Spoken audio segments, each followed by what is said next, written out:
Dan ujian tatkala menerpa, bukan hanya menerpa orang-orang miskin saja atau orang rakyat jelata. Semua orang diuji. Orang kaya, orang miskin diuji. Ya. Orang terkenal, nggak terkenal diuji. Ustadz, nggak ustadz, semuanya diuji. Laki-laki, perempuan diuji. Antum jangan mengira bahwasanya hanya orang-orang kita rakyat jelata yang diuji. Para pejabat, para raja, para presiden, mereka juga diuji.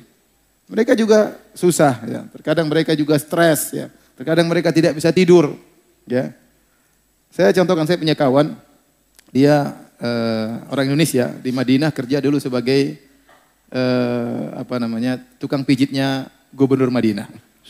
Jadi dia kadang-kadang naik mobil pribadi, kadang-kadang naik pesawat pribadi, karena namanya apa? Sang Amir, sang Gubernur. Dia cerita waktu terjadi kasus di Madinah, timbul orang-orang Khawarij, orang-orang yang memberontak, kemudian membunuhi sebagian kaum muslimin. Terjadi tembak-tembakan di kota Madinah. Kata kawan saya itu sampai sang Amir, sang Gubernur tidak bisa tidur 3 hari. Sementara tukang pijitnya tidur tiap hari.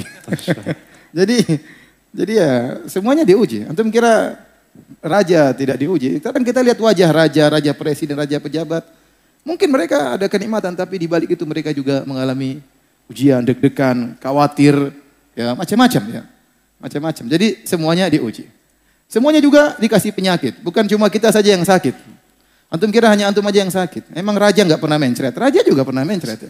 Ya, raja juga pernah pusing. Jadi semua orang diuji. Nah, tatkala kita tahu bahwasanya hidup ini tidak lepas dari ujian dan memang kita diciptakan untuk diuji, maka kita butuh dengan ibadahnya. Namanya ibadah sabar.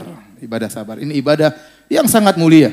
Saking mulianya kata Imam Ahmad, ya, aku membaca, menelaah, Allah menyebutkan sabar dalam Al-Quran sekitar 90 kali. Sekitar 90 kali. Ini menunjukkan bagaimana agungnya ibadah ini.